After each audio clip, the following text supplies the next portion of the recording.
Good afternoon. It is 4:02, Wednesday, December 4th. This is the TDN Writers Room podcast. I am Joe Bianca, Associate Editor at the Thoroughbred Daily News. Bill Finley, a correspondent for the Thoroughbred Daily News. Jonathan Green, the General Manager for DJ Stable. Steve Sherack, Senior Editor, Thoroughbred Daily News. The Green Group Guest of the Week is sponsored by the Green Group, an accounting, tax, consulting, and advisory firm specializing in the thoroughbred industry. With more than 500 clients in the horse business, they were bred to save you money. For more information on how they can help you, visit www.greenco.com. So our Green Group Guest of the Week this week is Al Stahl, trainer of now Grade 1 winner Tom's Day Tahoe, who had a powerful performance over the weekend in winning the Clark. Al, how's it going? Thanks for joining us. Oh, everything's fine. We're back down in New Orleans after a nice weekend in Louisville. And I say we, as Tom's Day Ty and myself are both down here. So it's nice and warm and sunny, and so everybody's happy. Great. So he's an interesting case, and I wanted to ask because he's had a lot of starts and stops. He ran 3 times as a 3-year-old. He had a good-looking maiden win at Saratoga. He was off for 7 months after that. Ran 4 times, including a huge Saratoga allowance win in 2017, then wasn't seen for over 15 months. And then late 2018 and this spring, he really started to put the races together and has had some big performance, obviously culminating in the Clark win. Can you talk about some of the issues he's had and how satisfying it is to finally get a horse this talented to the top level? So that's the thing with the horse. We've always had a good feeling for him to be a nice horse. Obviously, you never know what a Grade 1 horse looks like until they prove it on the racetrack. So his issues from the physical department were all ankle related. He had a chip fracture as a 2-year-old, required surgery. And then as a 3-year-old after the Saratoga race, he just had the dreaded subchondral bone bruising.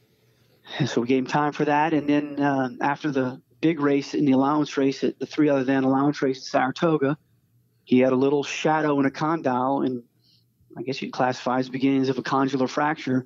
So we just shut him down and actually put 2 screws across it, and hence the big long layoff, 17 months I think it was. But somewhere around the middle of the summer, spring, summer of 18, he just started really being very consistently sound and moving good, and he's been great ever since. We ran him after Breeders' Cup off the turf. We got lucky to get a race back, and he hasn't really looked back since then. He had a little bit of a foot issue that cost him some time after the Pegasus, and you see what's happened since then. He got a chance to get in rhythm and get really fit and get seasoned, and now he's a Grade 1 winner. So owners never blinked an eye, just forgot about him basically and let Mother Nature take its course every time we gave him some time. We sent him to their farm up there in Kentucky. He spent a lot of time up there, and he's been to Kesmark in Lexington. He knows his way around rehab centers, and but he's been really good lately, and he's even better today than he was before the race. We're very happy with how he's come out of it also. Al, hi, it's Bill Finley. And could you just lay out what your thoughts are and plans for the 2020 campaign? Well, I kind of opened my big mouth and said, let's freshen him up a little bit and point for the back half of the season. That's before I really got a chance to go over him really closely and jog him and do a few things with him, just, look at his demeanor along with his soundness.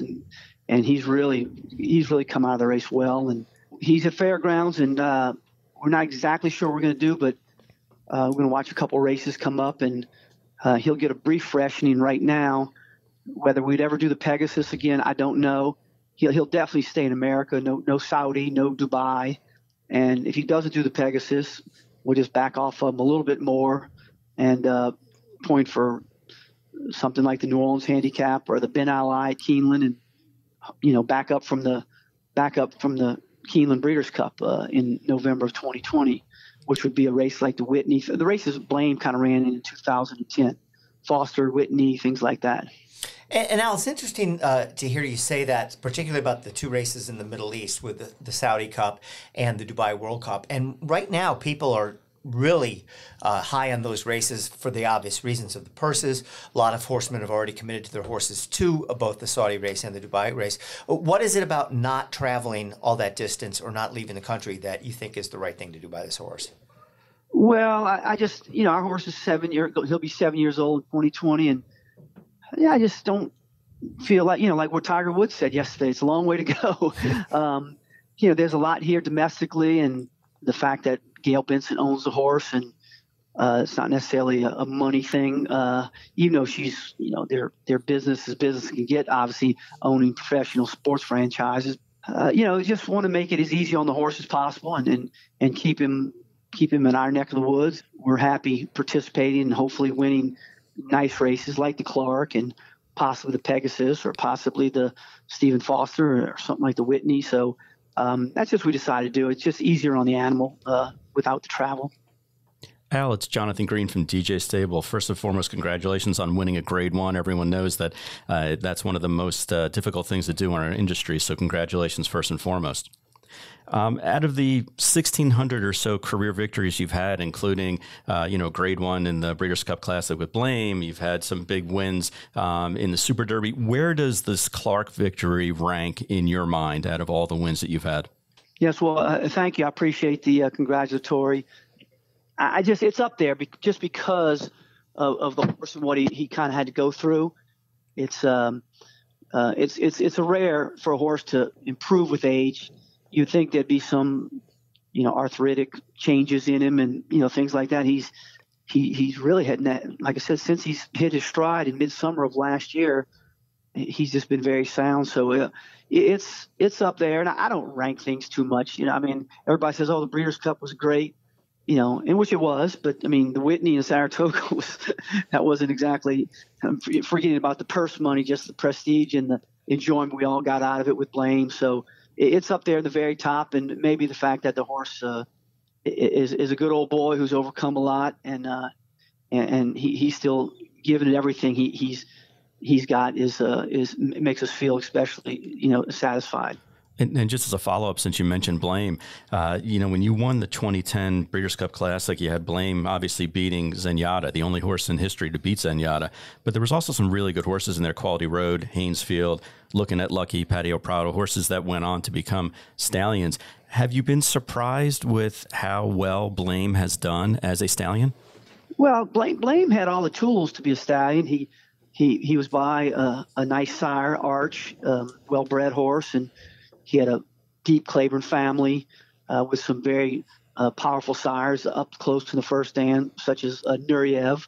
So the pedigree was there, the racing ability was there, the looks were there, the soundness was there. So, he's done really well, and I like the way he's tracking just like his sire Arch did. He started off nice, had a little dip, and now he's back up to his original fee that he started with, which is – that might be the way Claiborne manages the horses. They're the best in the business at doing that. I still get a kick out of every time I see a Blame on paper or certainly on TVG or something. I watch it, and we're thrilled that he's still in the game and he's popular. And with a small book that they have, they do at Claiborne for him. He's in demand. There's a little bit of a waiting list, so it's exciting even this late in the game. Al, Steve Sherack here. If you could kind of take us back to early 2019, you're obviously flying high with this horse at the time. You took all the patience in the world. I believe he was a 5-time winner even before he tried a stakes race. But just kind of take us back to heading into the Pegasus. Obviously, you had to be very confident in him at the time to take that shot. But just kind of hitting the reset button after that as well. If you could just take us back to your mindset and how you regrouped after that to get him to this level now. Right. Well, we've always felt he had the ability, and I guess finally it was proven. We were proven right.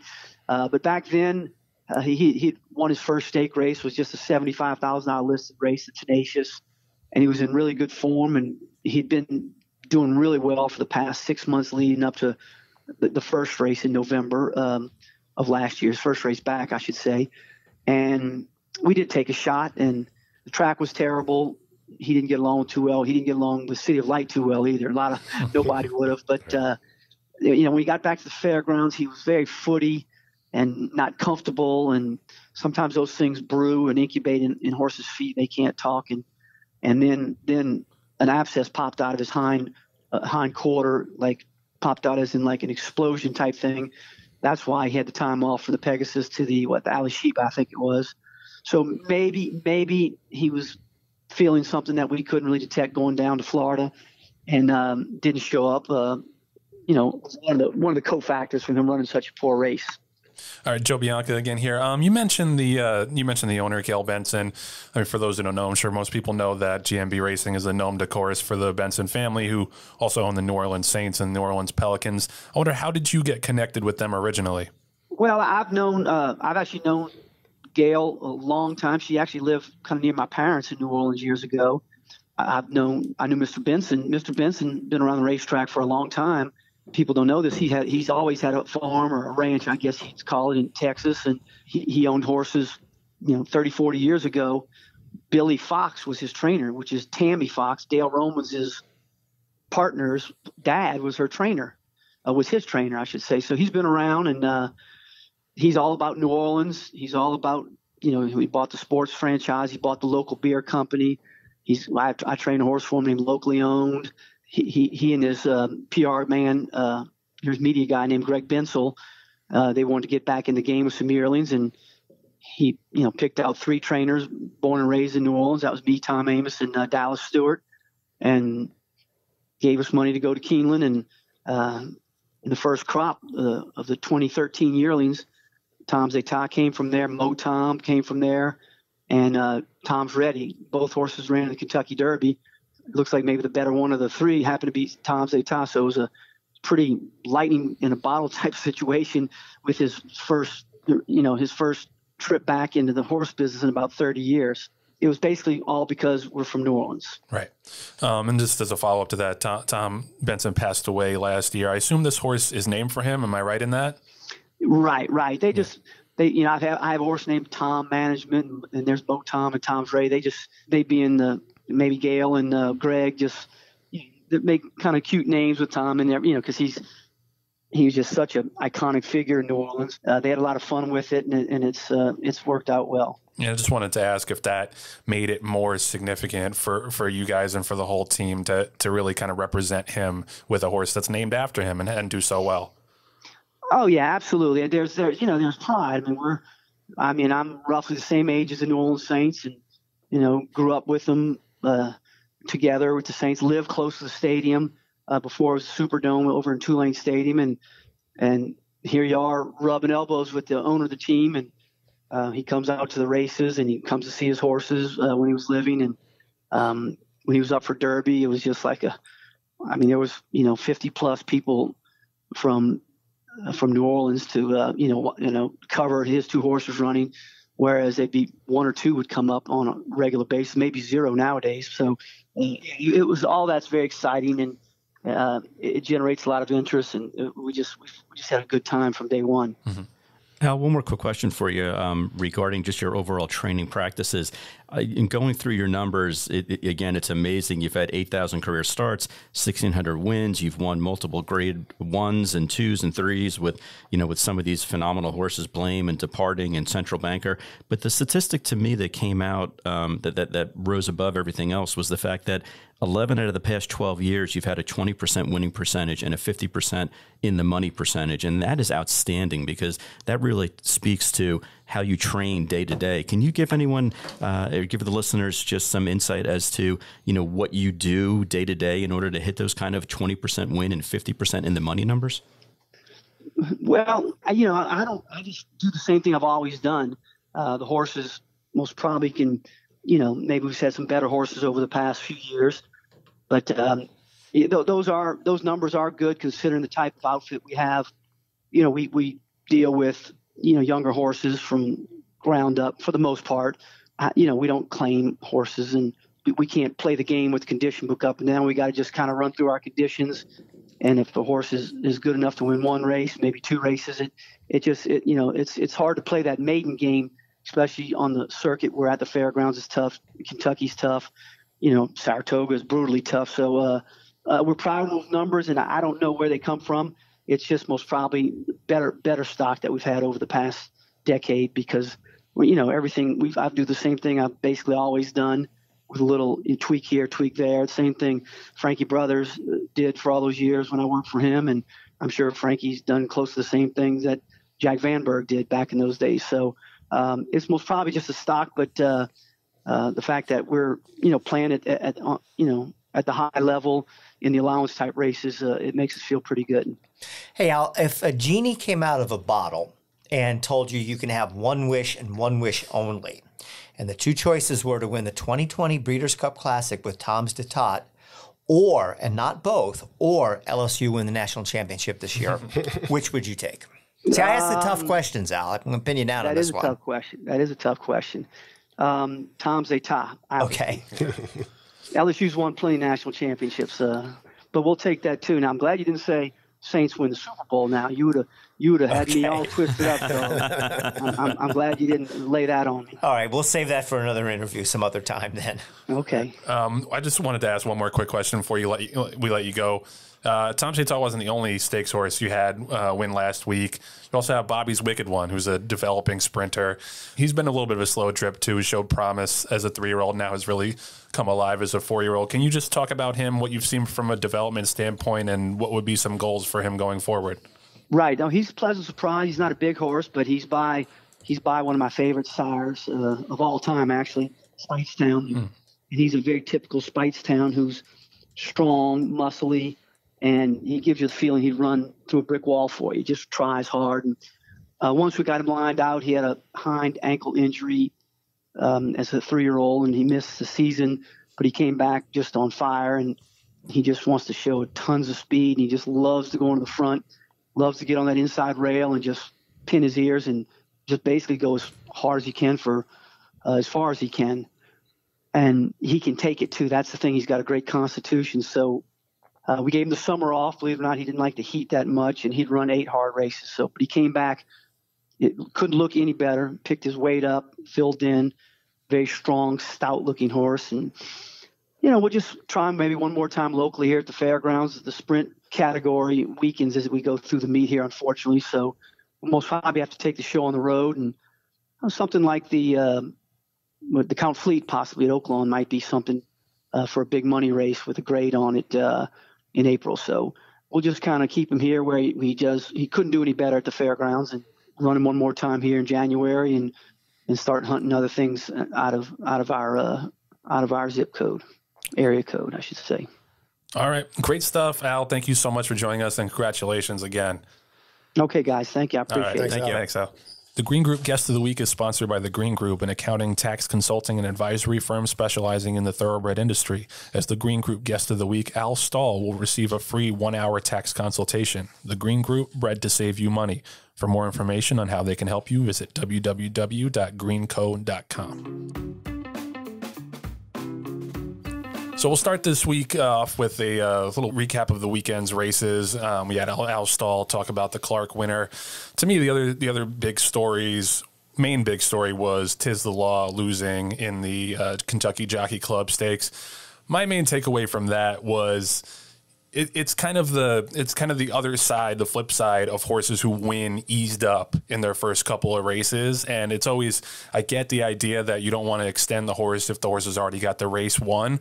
But I think that was, like I said, it's the flip side, is that he got in a box. He got pinned down at the inside. He got stuck between horses, and he just really didn't quicken. He didn't have a great trip for most of the way, but he did have a clear lane in the final furlong, and just he switched back to his left lead. It didn't seem like he was prepared for that situation. So I think that was my main takeaway. And obviously this is something that will get better with seasoning as it goes on, but it's just before we anoint these horses that have seemingly won so easy early on, I think it's better sometimes to see them win a dog fight and see them really tested before we start talking and projecting about the great things they're going to do. And I think that's kind of what did him in, was a lack of experience in that race. I think if you're taking 11-1 on him right now in the future pool, you're completely out of your mind, is my takeaway off of that. This horse, he looked like a complete monster in those first two. And like you're saying, geared down, maybe it's a bit of fool's gold at time. But just him stretching out is my main concern now, that I have questions that I don't think he's a two-turn horse. Mm-hmm. He had every shot once he was clear, flopping to that left lead late and then getting out-kicked by two, I don't want to say mediocre horses. I'll be nice for now. But it's early. Just seeing those horses out-kick him has to be a major concern. Maybe it's a little bit of the slop too, but I think the bad trip's getting a little bit overplayed, so that he saved ground the whole way. He did the hard part. He fought his way through such a narrow opening and looked like he'd go on his way to explode, like he showed that turn of foot in the first two, being able to quicken. And now if you're going two turns, maybe he can't quicken because he doesn't want to go as far. Those are at least the questions. Listen, he could still be a very nice horse. I think he could maybe a little distance limited, maybe a middle distance horse.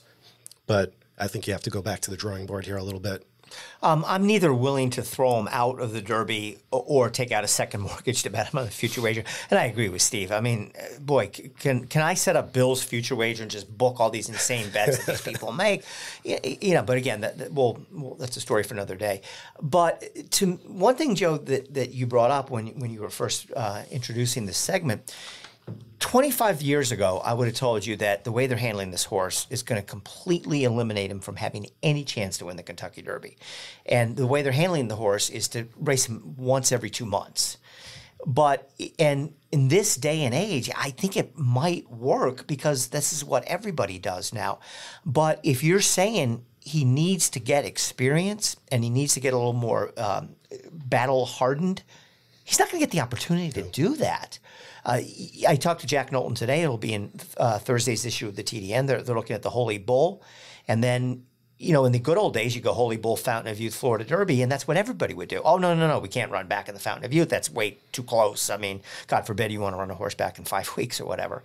You've seen some of the same stuff with Independence Hall, the way they've been handling him. So if you are a handicapper and think this horse lacks experience, you're probably going to be saying the same thing come Kentucky Derby Day. I mean, why not? Why do you think he's not going to get challenged in any of these other races? I don't think it's enough racing, so to speak. I mean, maybe we're looking at, you know, what does experience mean? Maybe we're looking at it differently.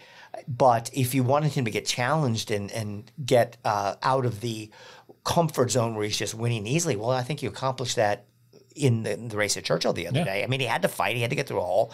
I agree with Steve that, you know, once the hole opened up, what we would have hoped for and what most people thought of this horse, he would have had more than enough to get the win. But, you know, he wouldn't have won by 5 lengths, but he could easily have won the race by a length, half length, something like that.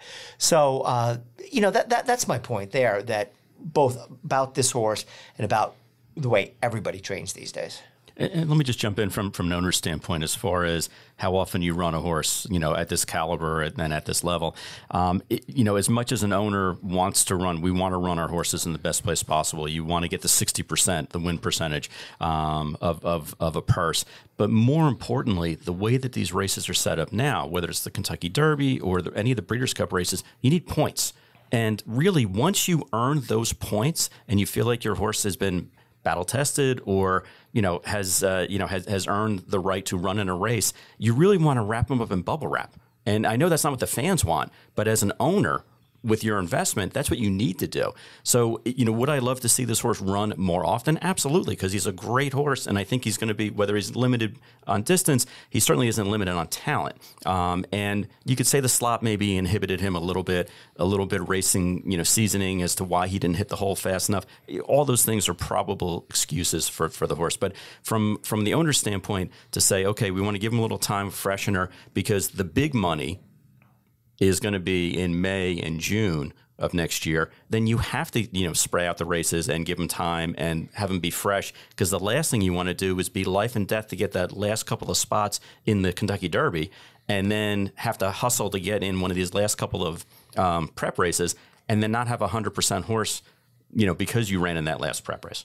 Yeah, and just another thing about that race, I'm not gonna say I gave him out, but when we were going through like the top buyers of the 2-year-olds, I mentioned Silver Prospector and then did not bet him at 7-1. So shame on you. Yeah, that goes. But it's an interesting thing because it seemed like prior to the Breeders' Cup, this was one of those divisions that seemed kind of cut and dry. And obviously it was early, but it seemed like Dennis's moment was going to be a big monster, and he still might. 8 Rings was a dominant horse in California. And it's just funny how quickly things can change in racing that, you know, here we are a month and a half later and we got a Court Vision that's favored to win the championship for 2-year-olds. One other horse I wanted to mention before we move on to previewing this weekend's races was Got Stormy, who won the Matriarch late Sunday at Del Mar and had a pretty good trip, had a pretty similar trip. Actually, Tyler Gaffalione was saying this. He said to Mark Cassidy before the race in the paddock that he thought the race would set up like the 4-Star Dave, and it really did seem to set up that way, where she got that kind of out in the clear trip and got a pretty good pace to run at. They went like 22 and 45. I read that somewhere. Yeah, I think it was TDN. That's right. TDN. That's right. But yeah, so she's so interesting to me, and so had such a great campaign and kind of an unorthodox campaign in certain ways. I think Mark Cassie's just done an absolutely brilliant job with her. You know, she showed a little bit of promise as a 3-year-old. They had to stop on her, came back, had a nice, easy allowance win at Gulfstream, and then steadily improved throughout the year. And I think that's really what you want to see, especially with a young filly like that, is that kind of steady improvement. And even the races she didn't win, like, you know, and she only had the 2 big wins. She had the 4-star Dave and then over the weekend, but running second in the Woodbine Mile against males was really good. She's only beaten a half length, and then running second in the Breeders' Cup Mile too. She's had an absolutely incredible campaign, and it's a stacked division. Otherwise, I think she would be in the championship contention, but she's just a really cool horse. And Mark Cassie has mentioned in the past, compared her to Tepin, which might be blasphemy for some people. But I don't know. You look at speed figures, she seems pretty comparable, and it'd be interesting to see if they take a shot with her at Royal Ascot next year. Joe, you surprised me with something you just said. You said maybe she's in the divisional picture for a championship. Why wouldn't she be with the year she's had? Didn't we already give it to Uni? I forgot. I felt like we already had awarded it previously. Because we were talking about Sister Charlie versus Uni. Yeah, I guess you can make a case for her too. Well, this is, to me, is a real difficult division to award a championship to, because here's the dope on these 2 horses. Uni has had 4 wins this year, including 2 Grade 1s. Got Stormy has 4 wins this year, including 2 Grade 1s. And they met twice, and they split the decisions. I mean, they're the same horse. They got the same record. Now, yeah, I agree. I know what you're saying, that I think everybody who was not a huge Sister Charlie fan, no knock on her, but looked at the Breeders' Cup and said, okay, now Uni's got to get it because she won the Breeders' Cup Day and Sister Charlie didn't. But now looking back at Got Stormy, geez, you know, I'm not a guy who likes to be wishy-washy here, but I don't know what the heck to do here. I think Got Stormy, you could definitely make a case for voting for her. Should the Breeders' Cup Mile be more weighted than the 4-star Dave, though, do you think? Yeah, probably, yeah. And that's what the voters probably will come down to, you'd think, but... Yeah, and that's why Uni will probably still get it because of the Breeders' Cup Mile. But the Got Stormy in any other year would be a deserving champion. Yeah. And there happens to be 3 very good grass fillies this year out there, of course, with Sister Charlie as well. So, but again, I don't think you can dismiss Got Stormy from an Eclipse Award standpoint. Just the fact that they raced her all season too, like we're complaining about horses not racing, and she's really not backed out of any dance here and has been going strong all year and has had a long campaign too, and that should mean something. Yeah, I agree. I mean, 8 starts in this day and age is that's like a lot now. A horse in the 60s that would be like 40 starts, you know. Right. And you know, and I've been yelling about this for years about how horses don't race enough, and you know, maybe you could make an argument to just reward the horse that wow, ran 8 times, man. They really turned the screws up on that one. Geez, and 8 times. And I personally love the fact that the horse was purchased for $45,000. I mean, to me, that in this industry where you have multi-billionaires that you know, the ones that aren't running for the presidency at least, you know, in this industry and captains of industry and entrepreneurs, and then you have this $45,000 purchase. That's what makes this business such a wonderful game. Actually, she was purchased privately after her second start, but she did have 2 cheaper purchases, the $23,000 Keysep and $45,000 at the Fasig Mid-Atlantic sale. But Gary Barber bought her privately out of these 2 starts where I wanted to watch the replays before and just didn't have enough time, but she was 3rd and 4th in her first 2 starts, ran okay for Lisa Lewis, and here we are now. And the rest is history. Yeah, just an amazing buyer there. Good spot. And like we said, it's a great thing about racing is that it's a true meritocracy. Spending all the money in the world doesn't guarantee anything. Anybody can find a good horse anywhere. And that's what makes it magical, I got to say. Steve, I know you had a horse you wanted to bring up from the weekend's races. Oh, yeah. So undefeated filly. Heading into the Breeders' Cup this year, which did not go well for me betting-wise, but there was one horse that I was probably going to bet my entire bankroll on, and that was Alms. She was pre-entered in the filly 2-year-old race, the turf race. Didn't wind up drawing into the race and was wondering what happened. And I think she showed the world how good she is this weekend. She's going to have some time off and return next year, but I think Alms is just a complete monster and a name you're going to be hearing a lot next year. And Steve, wasn't she sick? Is that why? Was that it? Okay, yeah, I wasn't sure. I know she missed a work, but she was pre-entered. It was a minor thing, and they just couldn't make that race. And I agree with you. That horse is a very, very good horse. Because I almost lost a little confidence and maybe didn't bet as much as I should have this weekend based on that. But I wish I would have known that they had a reason not to actually enter. But she was pre-entered, and I was so excited to make a big bet on her if I could that weekend. But I think next year she's going to make a lot of headlines. Paco gave a riding clinic out there at Del Mar. He's an interesting guy because like Bill wrote about this in his weekend review, and Paco's a guy who can ride with the best of them, and he's in the past years been going toe to toe with the Ortiz boys and Castellano at Gulfstream in the winter, and then you don't really hear about him too much in the spring and summer. He goes to Monmouth. I feel like I know why that he doesn't get some of the top mounts from the top barns, but I think it might have a little bit of a personality, maybe a little bit of a personality issue, because if he could ever like get that together and become a regular at Saratoga and Belmont, I see no reason why he couldn't compete in those colonies too. Just stop looking over your shoulder or behind your shoulder when you take the lead at the 3/8 of the quarter pole. That drives me nuts, at least. But he had a great weekend though. Yeah, and he does it. He doesn't just do it on the turn. The thing that he does that drives me crazy is he's riding the horse down to the wire and he's looking over his shoulder the whole time. It's like, that really drives me nuts, man. Yeah, it's definitely a maturity thing, because I remember Joe Bravo for years used to, at the top of the stretch, look between his legs, and that would drive me nuts as a veteran, as an owner. Yeah. And he slowly matured and realized he's got to be confident in his own mount and not try to ride 3 horses in the race. Yeah. And hopefully with Paco, it'll be the same maturation process. I mean, he's almost 30, so it's 10 times ticking. And Joe, how old are you?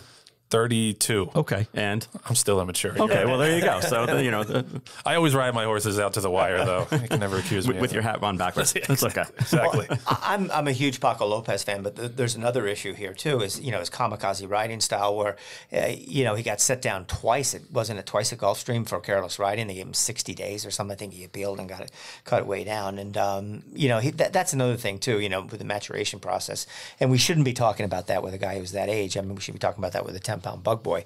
But he's got to stop that nonsense. I mean, he could really cause some problems and somebody getting hurt. That said, I think he's as good a jockey as anybody in the country. Yeah, so. I mean, pound for pound too. If you look at like the ROI stats too, he consistently has positive ROIs in a number of categories, which is hard to do when you ride as many horses as he does. You can tell I'm getting old because I had to think for a second about how old I am. I feel like when I was younger, I used to know right away, and I had to think about it. You used to do it in months. I'm 84 months, right? Exactly. So we'll segue into this weekend's racing, and I feel like every weekend I say this is the last big weekend of the year, but this really is, except for that day after Christmas card on Santa Anita where they have the Malibu and the La Brea. This really is the last big racing weekend of the year because we have the Cigar Mile coming up at Aqueduct, and I think there's 4 stakes. We got the 2-2-year-old stakes, the Demoiselle, the Remsen, we got the Gopher One, and then the Cigar Mile. Pretty deep fields. There is star power in the Cigar Mile in terms of 1 horse, I think, maybe 2. Not so much star power in the other races, but big fields. You got 12 in the Demoiselle, 12 in the Remsen, 9 in the Remsen, and then 11 in the Cigar Mile. All eyes obviously will be on Maximum Security as he tries to make this late push to secure 3-year-old championship honors. He and Spun to Run drew side by side, which I think makes this a really interesting riders race. Spun to Run obviously came back. He's been beaten earlier in the year by Maximum Security, came back and won the Breeders' Cup Dirt Mile. And it's just, I find it hard to believe that beating this field, even though it's a good sized field, I don't know that beating this field, unless he does it like crazy impressively, is going to be enough to give him the championship outright. I think it'll be a split decision either way, but it's definitely going to be interesting to see how he navigates this big field, whether he's going to be on the lead, whether he's going to be just off the pace. It's an interesting race, and him being drawn right in the middle, I think, gives Luis a lot of options and a lot of different things to consider. We're still waiting for the PPs to come out. We did get to see the overnight, but just in going through it, certainly you got to figure Maximum Security and Spun to Run, can almost have a match race at this point, depending on how Spun to Run, breaks out of the gate. They both have tactical speed. They can both sit just off it or be on the lead. And really, even though it's a deep and big field of 11 horses, there's actually not a ton of speed in the race. So it really looks like it's a rider's race, and it's hard to bet against Irad or Saez at this point. Yeah, especially because Paco Lopez doesn't have a mount in the race. Yeah, just some of the other horses that are contenders in there. Whitmore drew the rail. A mile probably a little bit far for him, and like John said, the lack of pace could hurt him. I think Chad Brown has a couple of interesting horses who I don't know if they can win this race, but I think going forward into their 4-year-old years are pretty interesting. You got Network Effect, who was second in the Remsen last year, and he had been on a long layoff, came back recently, had a pretty good looking allowance win in New York, and then he also has Looking at Bikinis on the outside of that one in the 9 hole. That was a horse who had promise earlier in the year, kind of fell apart a little bit, didn't run well in the Travers as kind of a wise guy horse. And he got a brief break and then came back with a really good looking allowance win at Keeneland. So these are guys that I would look for, if not this Saturday, next year, if they can stay together, it might make some noise in the handicap division. I think I'm actually going to take a little swing with looking at bikinis this weekend, depending on if you think that the two big horses maybe do hook up and this guy gets a setup. But you said he was a wise guy horse, and I was kind of all over him early in his career. I definitely got sucked in, and when he came back in that race in June, I was saying even here in the office that I think this horse has the potential to be one of the best 3-year-olds in the country. Okay, he didn't stretch out. The Curlin was bad. His Travers was bad. Bet him both times, of course. But then, I mean, now he's getting back to maybe he's a one-turn horse. Yeah. He's undefeated going one turn. He came back to Keeneland, did it the right way in that allowance race. It's hard to argue with anything that Chad sends out. It looks like the horse is training well. You're going to get a price. Like, I don't think Maximum Security is going to lose, but looking at bikinis is going to be on some of my tickets, and maybe I'm going to make a big box with those two. And just briefly, he actually didn't run badly, I don't think, in the Curlin. The Travers was a disaster. But going against the track. That was a dead rail that he was stuck on in the stretch. So I don't think that was that bad of an effort. But I think you're right. I think the turn back essentially to a one turn, whether it's 7 or 8, I think will help him. This might just be what he wants to do, hopefully. But again, it might be what he wants to do. But the top two are just so fast on paper. He's got to take a big jump forward if he wants to win or compete, unless those two just knock each other out on the front, which probably won't happen, you don't think, but we'll see. How do you think they'll bet this thing? I assume Maximum Security will be the favorite. I think it's pretty safe. But how close in the odds will they be, and will everybody else be 10-1 and up? I think on the latter point probably will be. I think Maximum Security would probably be around even money or so. I think Spun to Run 2-1, 5-2 range, and then I think the two Chads will take money. So if you do like a horse like Whitmore or maybe True Timber on the outside, I think you'll get a square price. But yeah, the vast majority of the money is going to be on Maximum Security for sure. Spun to Run did get big numbers, obviously, in those two races. But the thing I don't like about him, he really seems to have come around since they've got him to be a two-turn horse. Granted, he's winning these 2-turn 1 miles. Now you're cutting back or just turning back to the one turn. Totally different ballgame. He's got to prove himself. And early in his career, I think he had a couple races going 7/8 or the 1-turn mile at Aqueduct. But he might just be a better horse now, too, obviously. But this is a different kind of race that he just won his last two and got the huge number at Parks in as well. It was a 2-turn mile. I think honestly, like a lot of the dirt results from Santa Anita, I think I'm not going to say throwing out, but I'm going to be looking at with some skepticism because I think it was such a different track than any other track these horses have ever run on before, or probably will ever run on again, that I think you have to look at those results a little askance and see, like, let's see if they can do it again, because it might just be that he handled the track better than everybody else. And he took full advantage. He hit the ground running, and I mean, granted, he ran a huge race and ran them off their feet, but he took full advantage of how that track was playing. Even Omaha Beach obviously ran a huge race and just kind of got out of his game being too far back on a track that you couldn't make up ground on. But you don't want to knock this horse too much, but at the same time, if he was close in the betting to Maximum Security, I don't think it's even a question mark of who you're supposed to bet, but we'll see how they wind up betting it. Bill Finley wrote in his weekend review, as I mentioned earlier, but the thing about Paco, but his main point this past weekend in his column was about a so-called other problem in California racing. Obviously, the safety issues have gained a lot of national attention, but there are purses also, especially as the winter goes on, aren't necessarily competitive with the top circuits. And you're going to see, I think, some Jerry Hollendorfer, obviously he has different circumstances. Jerry Hollendorfer is going to Oakland. Peter Miller always has a big string these days at Oakland. Doug O'Neill was talking about going to Saudi Arabia. So, Bill, you wanted to talk about the purse structure and how that could hurt California. Right. And the issue revolves around slot machines and casinos, and California right now is the only major racetrack among the big 6 or 7. And California, of course, would be Del Mar and Santa Anita, not really talking about Northern California, but is trying to make a go without any sort of income from casino gambling or slot machines. And the end result is their purses, and I used an allowance race, first level allowance race, an easy way to compare.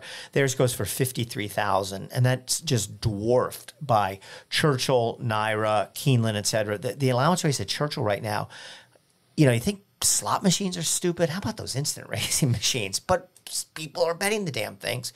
The Churchill allowance race is up to $97,000. And with all the problems going on in California with the safety issues, and they're going to get rid of the medication, which people are, obviously the trainers aren't going to like. I'm just wondering, how much longer are people going to stick it out in California? And like you said, Joe, we're already seeing a trickle of people leaving. But I'm wondering if, 3-4 years from now, the guys that are supporting California racing right now either, have 2 stables set up or just leave California altogether. And, there's so many other problems out there. Nobody's really been focusing on this, but this also has the potential to cause serious problems in California. The other thing, too, is they're not getting slot machines. The Indian tribes out there have it all wrapped up. Nobody ever even discusses the idea of getting a casino at Santa Anita or Del Mar or whatnot. So I don't know what they're going to do about this, but, they already have a horse shortage, and it's going to get worse. Yeah, the only thing I would jump in there, and I agree with your major points, Bill, but for years, 20, 30, 40 years, Florida racing has always had a, devaluation of purse money compared to the major racetracks. And yet people still flood to Florida to the point where there's no stalls down there. You can't get stalls at the major tracks, Palm Meadows. You actually have to go to tents, sometimes at Gulfstream or a Calder in order to race down there. And yet the purse structure really hasn't increased, especially in comparison to the examples you used of New York and Kentucky and Oaklawn, as well. So I think as long as California has the guaranteed weather and that these changes that that Dr. Ferraro outlined last week aren't too onerous on the trainers, that you're still going to see people out there. I guess the question is, are the big ones going to be there? Is Baffert going to be there? Guys like of that ilk. Well, a couple comments about that. And, Florida is a good example. And I didn't write down the purses at Gulfstream right now, but the purses are not good in Florida, especially for the quality of horses they get. But I don't think you can compare Florida to California because of the weather factor. And, you could have an allowance race go for $1.45 at Gulfstream, and there's still be, Todd Pletcher would be in it, Chad Brown, et cetera, because they have to get out of the north. They don't want to train their horses in 6 feet of snow and, when it's 14 degrees out in February. And so therefore they go down to Florida because it's how they can train their horses in ideal conditions and prepare them for the rest of the year. And you really don't have that situation in California. It's an island. So I think that, you can make a case that the purses are not very strong in Florida. They have an advantage that nobody else has because the top northern stables have to go somewhere. It's either that or run an aqueduct in February. And, people are not going to run their high-class horses or their grass horses or anything like that under those conditions. So, and then the other point, too, is I'm sure that the main guys in California, I can't see Bob Baffert announcing one day, I'm leaving, I'm going out of California, I'm taking my whole stable to Kentucky, but will he send 20 horses there to race year round? And, even Turfway Park right now, I made a note of that. The purses there are almost as good as Santa Anita. That's insane to think that Turfway Park's purses are almost as good as Santa Anita. And the other issue is, how about owners? If you go and spend, $1 million on a yearling or something, are you going to choose to put them with an East Coast guy or a Midwest guy because you don't want to race for crappy purses in California? So it might not just be the trainers leaving. It might just be that they're going to have a harder time getting horses. I can make the same argument as far as owners, that live in California. It's one thing to spend money on horses and want to watch them run. You can watch them run on TVG or on the websites, and that's great. But if you want to go out and you want to bring your friends to the racetrack or you want to have an experience, you want to do it close to home. So for all these uber wealthy people who are on the island of California, they're going to want to run their horses where they can watch them. And I'm an East Coast guy. I've never gone west of the Mississippi to run a horse until this year. And we went out to Santa Anita for the Breeders' Cup, and it was breathtaking. And the weather was beautiful. And I can see that still is going to be a venue that people are going to race in. And it's almost, I think we're landing on the same spot, Bill, which is that the money almost isn't a motivation for people to keep horses there. They're going to want to be there because they want to see their trophy or because they want to watch their horses run or they want their colors to be in the winner's circle, not necessarily that they're going to get 60% of $50,000 purse, at Del Mar versus $100,000 purse at Churchill Downs. And one thing I think that they do well out there that they could expand on, obviously they need the money infusion like you're saying though, but the ship and win program that they've done at Del Mar for some time, you would really think it would be a little bit more popular to get guys out there if you are getting some added incentive or maybe attracting the super trainers like Chad Brown or Asmussen and Cassie, guys who actually have had strings out there at other times though. But I think that's a way to go though, if there is some kind of way to move around funds to kind of expand on that ship and win program and try to get some of these guys with the big strengths to maybe say, hey, come out here. And if they are small fields, you kind of have a good shot, though, too, of having a better chance to win. Yeah, and just a point that's somewhat similar to that, but outside of California, Bill was talking about New York horses aren't going to stay in New York. Put in a synthetic track at Aqueduct. To me, that's a no-brainer, is to put in a synth track over the winter, and then you can get some of those grass horses to stay and run there, and you won't have 5 and 6 horse fields in every race. So I think that's like a fairly easy solution so that Florida doesn't quite dominate the entire country during the winter. But so would that be your wish versus LSU winning the national championship? Would be to have a all-weather racetrack there? I don't have a college football team, but unfortunately, I'm a Jets fan. I'll take the Jets. That is a college football team. Can we leave that in? Yeah, that's a good one, John. Trust me, I know.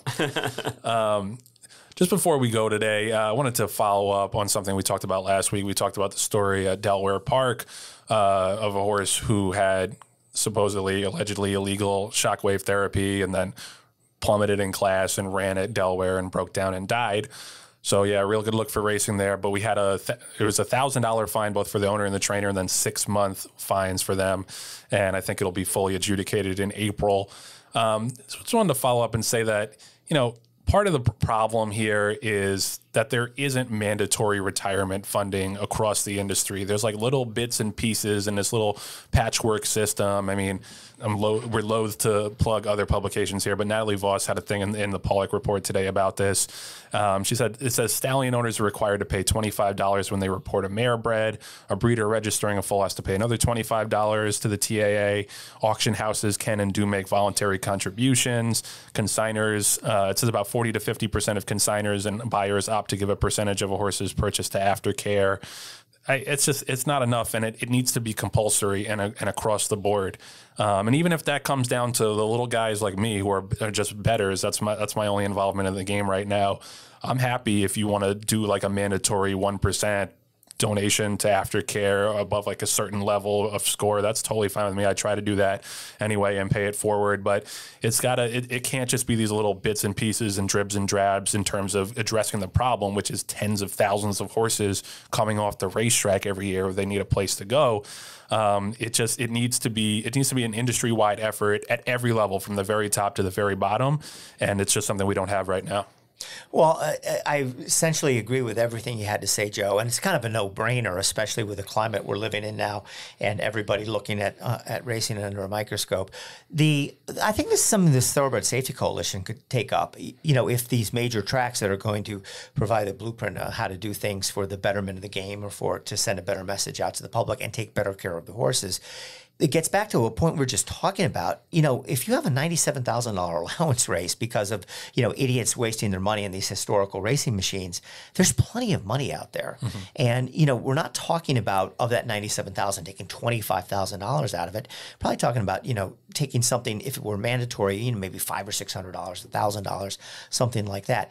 But I will disagree with you on one thing, and nobody wants to see an improved aftercare system more than me, but no, you can't take it out of the bettors. They get creamed enough as it is, and it's really not the bettors' problem. I mean, that's like saying that a fan of the Jets should be paying part of Sam Darnold's salary. No, it's up to the owners, and I don't think. We're driving everybody out of the sport already as bettors with the worst takeout structure of any gambling game ever invented, except for scratch-off tickets. So I wouldn't. So how about we trade off? How about we lower takeout and then institute mandatory donations to aftercare? Well, then when you wind up in the same spot after it doesn't have to be necessarily be one-to-one. And the larger point is that this needs to be something that everyone is invested in at every single level of the sport. And I disagree with you when you say it's not the bettor's problem. Like I don't think that's the right analogy.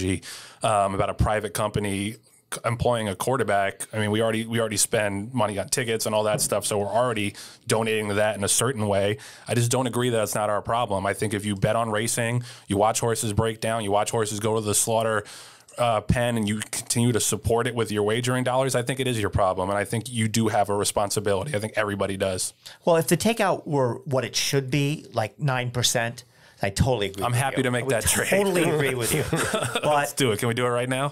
Let Gary West pay for this, not some guy who, hits a $47 exacta. No, that's what I said, above a certain threshold. That's like, yeah. Okay. But, again, it's and we don't want to get off on a tangent here. And essentially, we both agree on the need for this. but we could talk again some other time about how egregious racing's takeout structure is.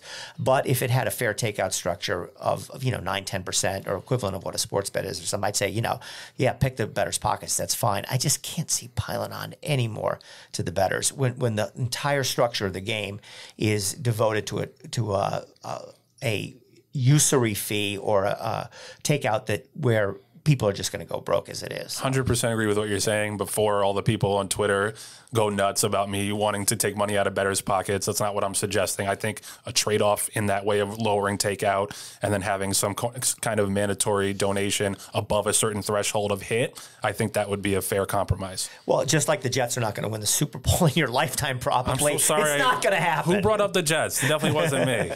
Okay. I think it still comes down to it's following the money, and betting is great, and the takeouts are to use your term, usury. I mean, it's unbelievable the amount of money that comes out when you hit an exacta or a trifecta. If you're following the money though in the industry, you're looking at two things. You're looking at stud fees paid, and you're looking at sales. Public sales. And we just came off of the November sale where there was $200 million worth of horseflesh that was sold just at the Keeneland sale alone. And I know that they have voluntary monies that you can donate when you buy a horse. Don't make it voluntary. Just make it's 0.25%, I think, is what they're asking for you to do. And if somebody's going to bid $100,000 on a horse, they're not going to say, well, I'm not bidding $101,000 because $1,000 of it's going to to aftercare, because the horse that you're buying for $100,000 may end up needing the aftercare program. Let's not put it on the burden on the backs of the people who are gambling on the horses, because I know that they do have interest in the horse, but for all intents and purposes, their interest in the horse is that 15 minutes, and then 20 minutes later, when the 9th race comes up, their interest is on a new group of horses. So let's not put the burden on them. It should be, Bill, what you were saying before, which is the owners of the world, and we are one of them. But if you take a small percentage of the stud fees that are paid or of the auction house proceeds, you're going to amass tens of millions of dollars almost overnight. 100% on board with that. The people at the top should pay the vast majority of this. All I'm saying is that I think everyone is an interested participant in having horses have a safe place to retire and be retrained. And I just don't agree that bettors can completely wash their hands of this while continuing to support the sport monetarily. I think it's on all of us. And yeah, 100% agree that the vast majority of the responsibility should be at the very top. I just symbolically, I think everyone has got to do their part. And cashing tickets now on some of the tracks do this. I think it was Saratoga this summer. If you put a winning voucher into a machine or you just cash the ticket, it does give you an option to say, do you want to donate this to aftercare, which is great. And curious to see actually how many people did it and how much money that's bringing in. I don't think the bettors should be required to do it, but like you're saying, Joe, I agree with you 100%. If you're vested in the sport, love the horses and everything, if you just hit a bet, why not throw whatever back? Like it totally makes sense to do some good, but nothing mandatory. But I think the breeders, and when the big money is switching hands, like John's saying, that's where it has to come out of. And it's a drop in the bucket in the big picture for a lot of these people. And I know the last thing owners want is another bill or whatever. It's so hard to make money in the sport to begin with, but we're talking about very small amount of money to just do the right thing here. It's a very small amount of money, and it's fully deductible. Yeah. Because if you did it as a 501c3 and a charitable foundation or charitable organization, then it's not even a burden to you, because you're either paying it to the government in taxes or you're paying it for the aftercare of the athletes that you support.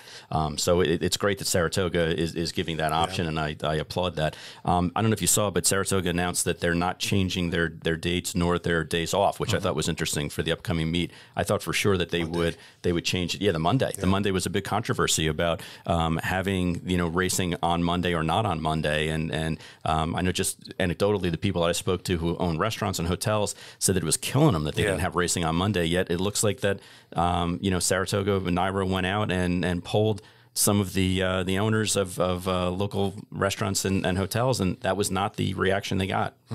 It seemed like the Sunday crowds early in the meet were a little bit thinner than usual, but as the meet started going on, things kind of went back to normal. But early in the meet, it seemed like it was a bit of a ghost town for the Sundays and some of the days during the week, just with having the different schedule. But it always picks up steam in August. It's always been the August place to be. But you still would think it would be a little bit more crowded early to meet too. I also think part of the reason for that is that they don't do giveaways every Sunday anymore. They used to be every Sunday. Now they do like 3 or 4 a meet.